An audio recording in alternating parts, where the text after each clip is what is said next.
to Sesame Street. How to get to Hello everyone and welcome to One Shot Presents.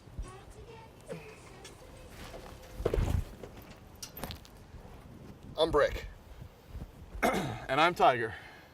And what we do here is we review comics and action figures. We were enjoying a sunshine day, sweeping the clouds away, but the clouds came back. It's still better though than a full moon. Really? That's the transition to Astounding Wolfman?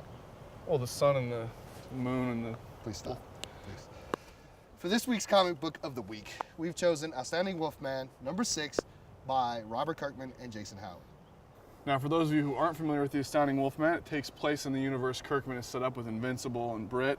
It's a really fun comic. It's definitely got a Saturday morning cartoon feel to it. Doesn't take itself too seriously, but it's a lot like Kirkman's other books, just a fun ride. It definitely is a great toilet read. I enjoy it sometimes. The reason I say sometimes is because I think that Kirkman hit a lightning bolt with Invincible and Walking Dead, and I would prefer that he would concentrate on those titles as opposed to Wolfman. It's just not that strong for me. Now, Jason Howard's art is one of the things that kind of brings in that vibe of, Saturday morning cartoons. It's got great color work to it, but yeah, I mean, Kirkman, if you guys know this, I don't have to tell you. Kirkman's great at telling good stories, and I think Wolfman is one of those that just give it a little time and it's going to have a really good payoff for you. Now, issue 6 was one of my favorite ones, but you do have to read 1 through 5 to get the setup of how the main character became Wolfman. But 6 is really cool because they have a really great little piece between Wolfman and his daughter. I still think that, if he killed this title, the world would be just fine. Concentrate on Invincible, concentrate on Walking Dead. I do love Jason Howard's artwork. I think it's great. It kicks me back to the Batman animated series. But still, I'm not a big fan, so out of 5, I'm going to have to give it a 3. I like it, and like I said, I think it's going to have a good payoff, so I'm going to give it a 4 out of 5.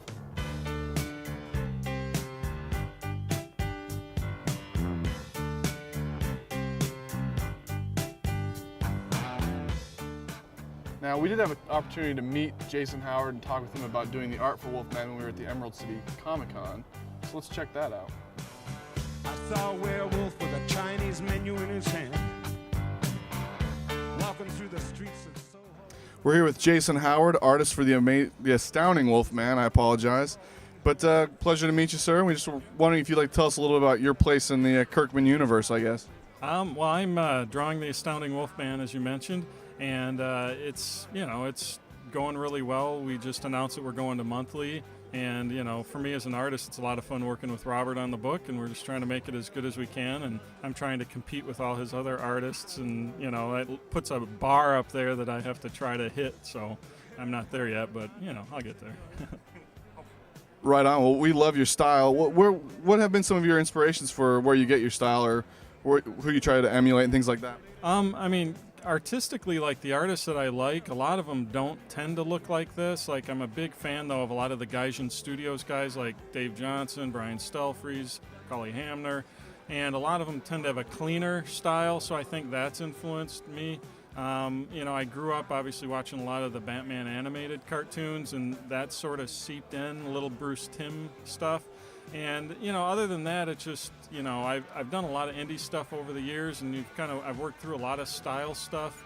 If you looked at some of my older stuff, doesn't look a lot like this, but I'm always trying new things, and, I don't know, I just kind of draw the way that feels comfortable, I guess.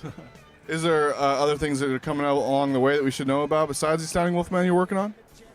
Not right now. Wolfman's all I'm doing, so just hitting those deadlines and trying to make it as good as I can, so. Well, we love it, so keep up the good work. Thank you for your time. I'd like to meet his tailor. Werewolves of London. If you've watched One Shot Presents before, it's no surprise to learn that I'm a big Madman fan, and while we were in Seattle, I obtained this Madman collectible tin lunchbox from Dark Horse Comics.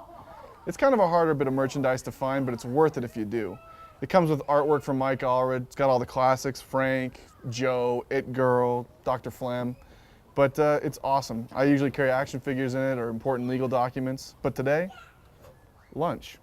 So out of 5 stars, I'm going to go ahead and give it 5. You should check it out. Hey, what's up? Not much. Cool. Hey.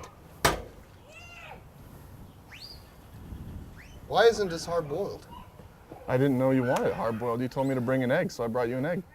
Who eats a raw egg? Rocky.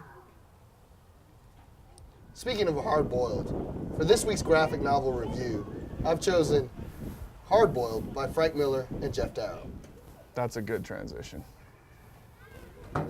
Napkin? Hard Boiled is a masterpiece. It's written by Frank Miller. Most of you know that he wrote Sin City, Dark Knight Returns, but this is one of his best comic books that he's ever written. The artwork is by Jeff Darrow, and Jeff Darrow brings this unique style to it.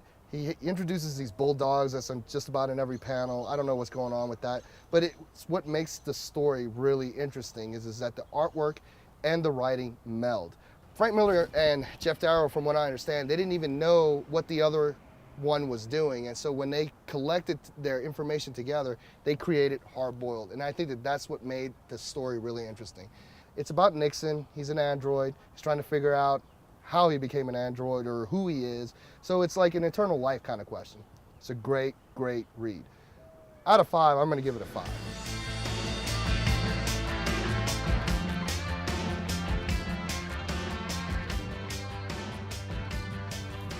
All right, Jabba. Scoot on over. Jabba.